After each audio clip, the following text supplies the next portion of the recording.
30 сентября 80-го года Карагандинский областной суд, как я уже говорил, осудил Николая Петровича на 3 года строгого режима. Это был последний его срок заключения, из которого он уже не вернулся. Основным пунктом его обвинения была книга «Счастье потерянной жизни», в которой в суде усмотрели, что якобы там содержатся ложные измышления, порочащие советский государственный и общественный строй. Сестра Наталья Маякова, которая в то время была на суде, она рассказывала мне о том, что свидетель обвинял его в том, что якобы он порочит советскую власть и режим в лагере. Таких условий, о которых вы пишете в книге, в лагере не было. Николай Петрович, улыбаясь, спросил его: «Сынок, а сколько тебе лет?» Оказывается, ему и 30 не было. И он ему говорит: «В те годы, о которых написано в книге, тебя еще и на свете не было. Как же ты можешь утверждать, что таких условий не существовало?» В здание суда не пропустили христианскую молодежь, их было около 400 человек, но, подойдя к окну, они вдруг запели: «Привет вам, Христово цветущее племя». Николай Петрович повернулся к окну, судья немедленно распорядилась прекратить заседание. В это время сестра, которой посчастливилось вместе с родственниками находиться на суде, в зале суда, она вынула из-под куртки букет цветов и бросила Николаю Петровичу с громким приветствием: «Брату за истину голос подавшему наш христианский привет». Затем полетели еще цветы и еще. И один букет Николай Петрович поймал, прижал к груди. В зале начался переполох. Суд прервал работу. Тут же посадили Николая Петровича в воронок и увезли. Это было последнее свидание со своим пастырем. Живым его больше, кроме семьи, никто не видел. Вскоре его отправили в город Шевченково. О условиях в лагере города Шевченково сохранились такие вот свидетельства, что летом там жара достигает 55 градусов, питьевую воду берут из моря, прогоняют через опреснитель, но заключенным и этой воды давали слишком мало. Не только в воздухе, но и на зубах, и в пище кругом песчаная пыль, а неподалеку от лагеря урановый рудник. И все это не могло не отразиться на здоровье Николая Петровича. Накануне смерти его семья получила письмо, в котором были такие слова: «Моя жизнь прожита не напрасно, худого следа не оставлено. Я спокойна, если Господь отзовет к себе. Мое здоровье стало ухудшаться. А с родителями вам все равно придется расставаться. Мы с мамой сделали все, что могли, и перенесли очень много лютейшего горя и не раз. Но Бог нас никогда не оставлял и не давал в обиду. О нашей с вами встрече ничего не знаю. От меня ничего не зависит. Господь вас будет хранить и судьбу вашу устраивать. Я об этом молюсь и верю. Ваш папа». Вскоре его не стало. Вот каждый из нас, если перед смертью мог бы эти слова повторить: «Жизнь прожита не напрасно, худого следа не оставлено». Это самое прекрасное, друзья. И каждый из нас сегодня стоит перед этим выбором: жить для себя или жить для Иисуса. Если будем выбирать жизнь для распятого и воскресшего Господа Иисуса Христа, то и наша жизнь с вами будет прожита не напрасно. И наш сегодняшний вечер будет тоже не напрасный. Я считаю, что это самый главный, друзья, урок, который мы должны сегодня вынести. Жить не для себя. Худого следа не оставлено. Нам не стыдно за служителей 60-х, 70-х, 80-х годов. Знаете почему? Потому что они ходили перед Богом. И нам не страшно, если там грифы какие-то секретности снимаются, а вдруг мы там что-то узнаем. Если мы что-то и узнаем, так знаете, что узнаем? Мы узнаем о тайных делах благочестия, о тайных делах любви, о тайных подвигах во имя Иисуса. И никаких там постыдных тайн не будет. Почему? Потому что эти люди старались жить так, чтобы худого следа не оставить. Они в тайне, в своей непорочности были красивые, друзья. И поэтому Господь использовал их для своего великого дела пробуждения в нашей стране. В одном из писем Николай Петрович писал, что свобода – это праздник для тела, а похороны – праздник духа. И вот этот праздник духа для него наступил 6 ноября 1982 года на 68-м году жизни. Вряд ли чье сердце не опечалилось вестью о том, что 6 ноября 1982 года на 69-м году жизни в столь необычных условиях отошел в вечность член Совета церквей ЕХБ Николай Петрович Храпов. Его смерть в лагере Мангышлака стала еще одним ярким свидетельством верности делу Христа, за которое он так много перенес гонений. Будучи совершенно неповинным перед законом, Николай Петрович провел почти 30 лет в лишениях и неволе за то, что проповедовал истину Божью и стремился жить по учению Иисуса Христа. Такой срок явился для него по существу смертным приговором, растянутым на десятилетия.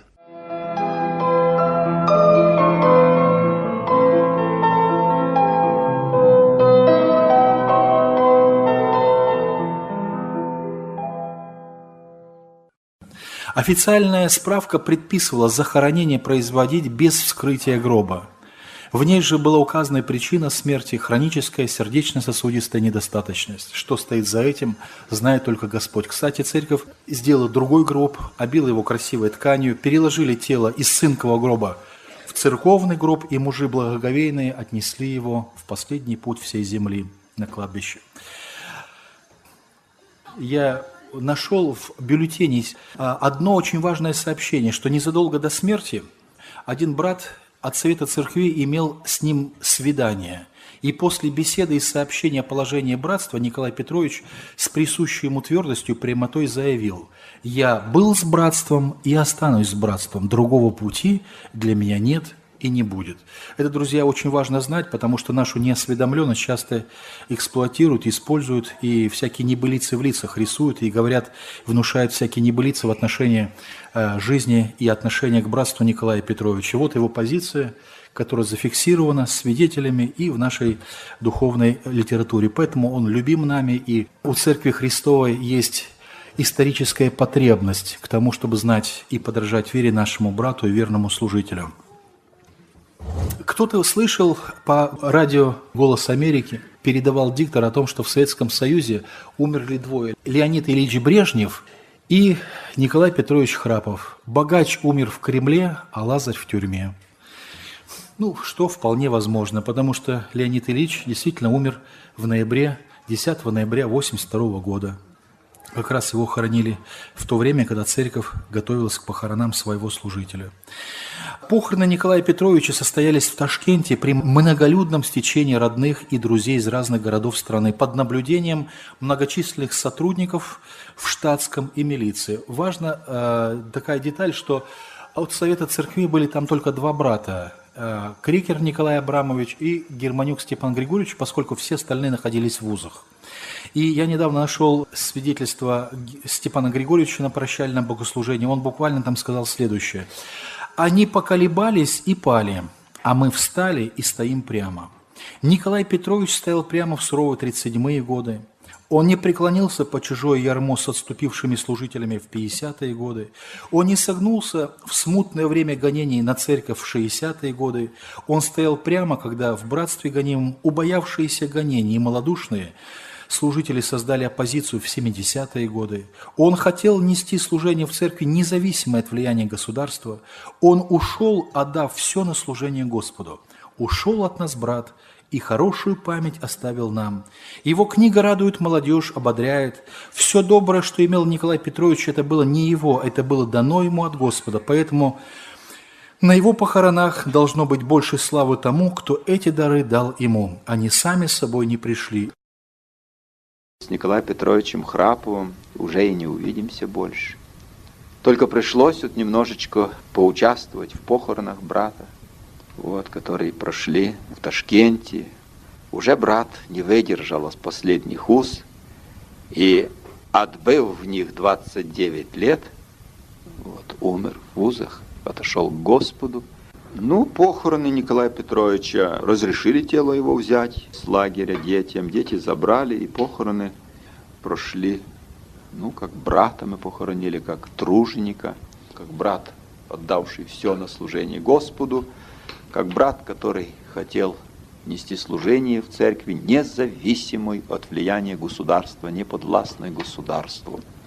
Ушел от нас брат, и хорошую память оставил нам, молодежи. Особенно сейчас и его книга «Счастье потерянной жизни» радует молодежь. Молодежь читает, ободряется. путем, которым Господь вел искупленных своих. Ну, я говорил там на тему, что мужи праведные похоронили тело Стефана, учинили по нем большой плач. Плач по близком человеке допустим.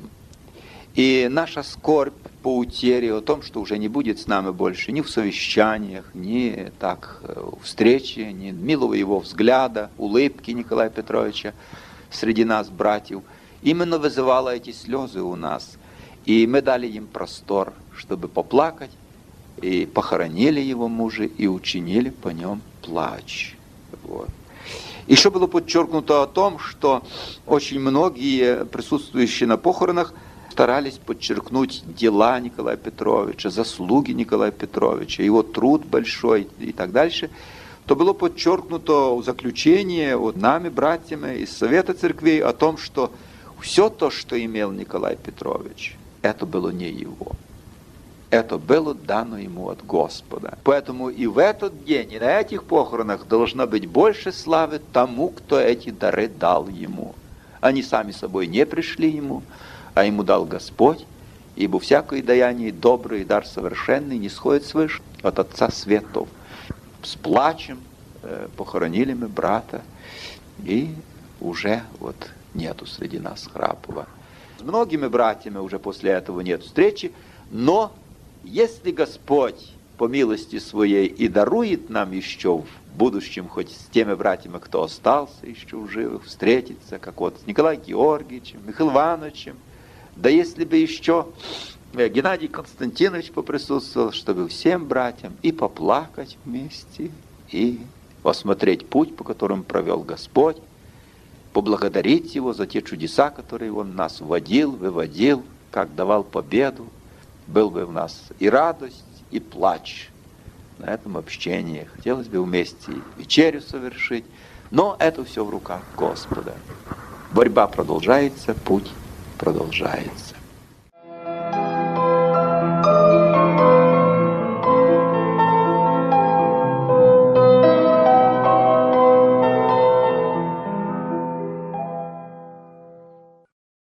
Моим достоянием стали два свидетельства Геннадия Константиновича о Николае Петровиче. Первое. 1966 год. Главная политическая тюрьма КГБ, Лефортовская тюрьма в Москве. Он ознакомливался со своим уголовным делом, и ему было очень приятно прочитать показания Николая Петровича. На вопрос следователя, знаете ли вы Крючкова, Храпов со свойственным ему мужеством ответил: «Вижу перед собой гонителей, отвечать не буду». И вот это бесстрашное такое свидетельство Николая Петровича, оно достойно глубокого уважения. И брату нашему было приятно это прочитать в своем деле. Второе свидетельство. «По смиренномудрию почитайте один другого высшим себя».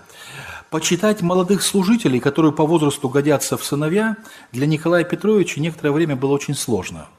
Он говорил: ни опыта, ни знаний, ни житейской мудрости еще не успели приобрести. Постоянно спрашивают, как поступать в простых вещах, перечислял он недостатки молодых.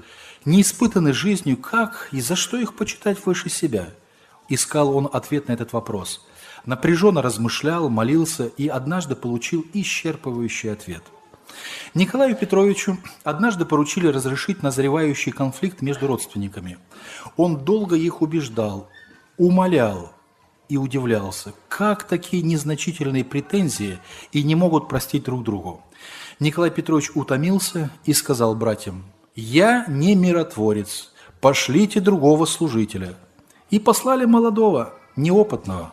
Он вернулся сам в слезах радости, и конфликтующие стороны плакали от радости. Оказывается, примириться так легко.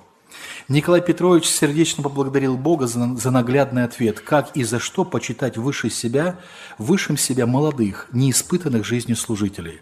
С тех пор, говорил Николай Петрович, я стараюсь в молодых служителях прежде всего отыскать тот дар, какого нет у меня, и почитать их выше себя, преимущественно с любовью за дело их.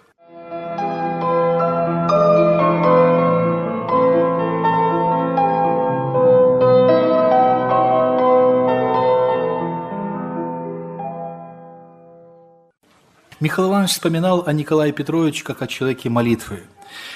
Однажды они задержались на одном из общений далеко за полночь, очень утомились и, придя на квартиру, склонились на колени помолиться перед Господом перед сном. Молитва Николая Петровича была необычной. «Господи, я сегодня сильно устал. Завтра я все тебе расскажу. Аминь». И Михаил Иванович вспоминал, что он пришел в восторг от такого детского доверия Богу. Утром Николай Петрович, едва рассвет, уже стоял на коленях перед своим любящим отцом и обо всем ему рассказал, как и обещал. Михаил Иванович однажды вспоминал, как, посещая церкви Средней Азии, к нему подошел один брат сочувственно, сказал ему: «Николай Петрович, дело так, пенсия идет, а у вас даже трудового стажа не будет, потому что 26 лет тюрьмы в трудовую книжку не вошли. Как вы думаете? Вы думаете, что быть на иждивении детей в старости?» А он, улыбаясь, ответил ему: «До тех пор, пока вороны летают, Илья голодным не будет». Ах, как спокойно тем, кто возложил свое упование на Бога. Я помню, однажды было большое общение, и мы где-то в Средней Азии. Я был вместе с Храповым Николаем Петровичем, а у него ни одного года стажа производственного, все время по тюрьмам ходил. Его спрашивают: «Николай Петрович, когда ты выйдешь на пенсию, что ты представишь в пенсионный отдел? Из чего будут исчислять твою пенсию? Какой у тебя стаж производственный?»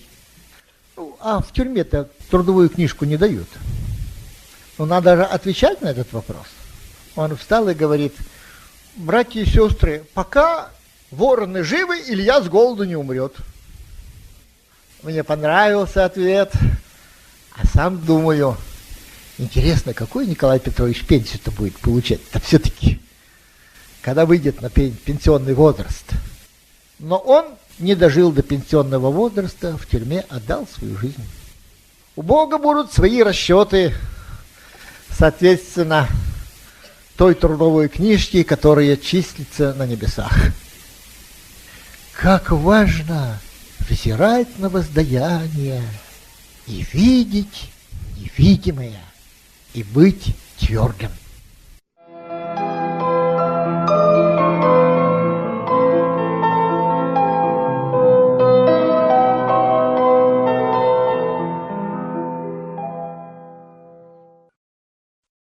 Охотин Владимир Андреевич оставил такое свидетельство, что в 1959 году, в 17 лет, он принял крещение ночью на берегу реки Волги. Крещение было тайное, без ведома служителей церкви. Крещение принимала в основном молодежь Казанской церкви. После крещения все перешли в дом, склонились на колени, и Николай Петрович над каждым совершил молитву. Эти отцовские руки служителя Господнего я ощущаю сегодня на своей голове, хотя и прошло с той памятной датой 55 лет. Знаете, он как Филипп, который крестил молодежь в церквах. Служители боялись, потому что это уголовный срок был заключение, а он брал на себя ответственность, ездил по церквам и по ночам крестил. Это был настоящий пастырь.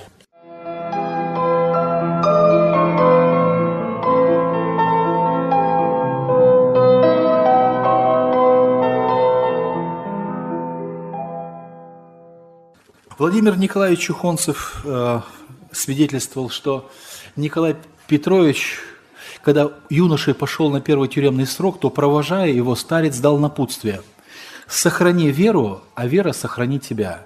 И он пронес через всю нелегкую жизнь живую веру в Господа, оставив богатое духовное наследие не только в литературе и поэзии.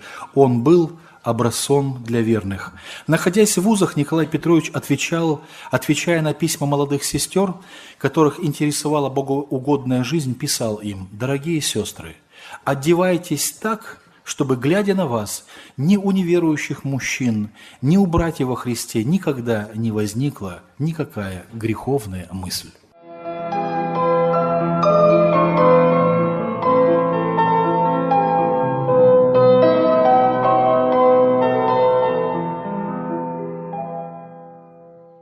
Распространяется слух, что как будто бы Храпова вывели с Совета церквей. Дам очень важную справочку. Его с Совета церквей не вывели. Подробности рассказывать не буду, не на пустом месте эти слухи, но с Совета Церквей Храпова не вывели. Подробности эти я знаю лично от Ивана Яковлевича Антонова. Теперь я прочитаю 57 глава пророка Исаии.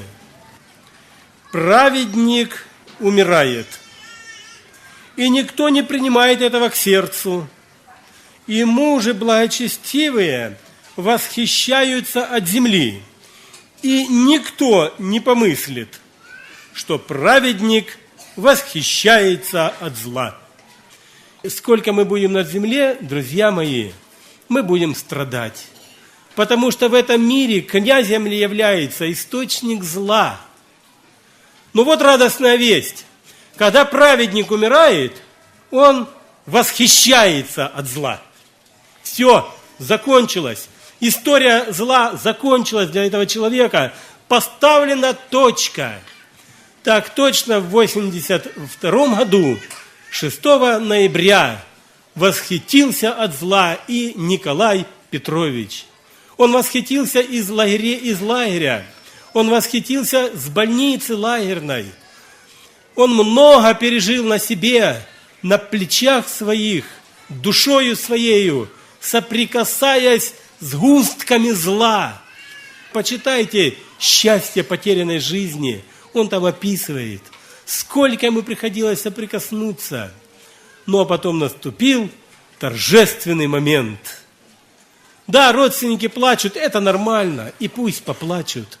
Но праведник от зла восхищается. И он ушел на небеса.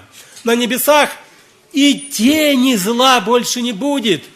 Туда нет ему доступа. Праведник восхищается от зла.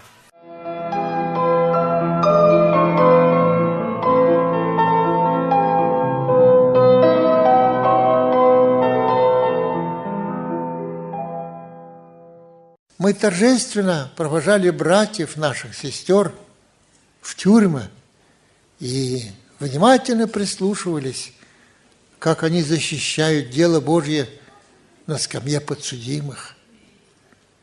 И торжественно встречали, когда они освобождались из тюрем, а провожали мы других в тюрьмы. И Божие изволение, и Бог благословлял. Хотя недобросовестные и телевидение, и пресса недобросовестно показывали все процессы судебные. Ну, например, судили Храпова Николая Петровича в Ташкенте. Установили аппаратуру на телевидение, заснимала весь процесс. Но не весь процесс показали, а показали только лишь отрывочек за Николая Петровича. Был такой момент у Храпова. Он вспотел, там же жара, а кондиционеров нету. Он снял очки и носовым платочком утирает лицо все. И опять одел очки. Процесс продолжался. Так все вырезали и показали только лишь Храпова, когда он снял очки и вытирает лицо платочком. А диктор говорит: поздно, Храпов, плакать. Нужно плакать было, когда дело до суда не доходило. А на суде уже выслушай все. Ни его слова последнего, ни защитного его слова не передали, а только показали, как он лицо вытирает. И такое впечатление, что все, чем занимался Храпов в зале, так это плакал. Недобросовестность, мы знаем ихнюю, нас не удивляет. Мы знаем, что вели себя подсудимые как герои, и мы благодарим Бога.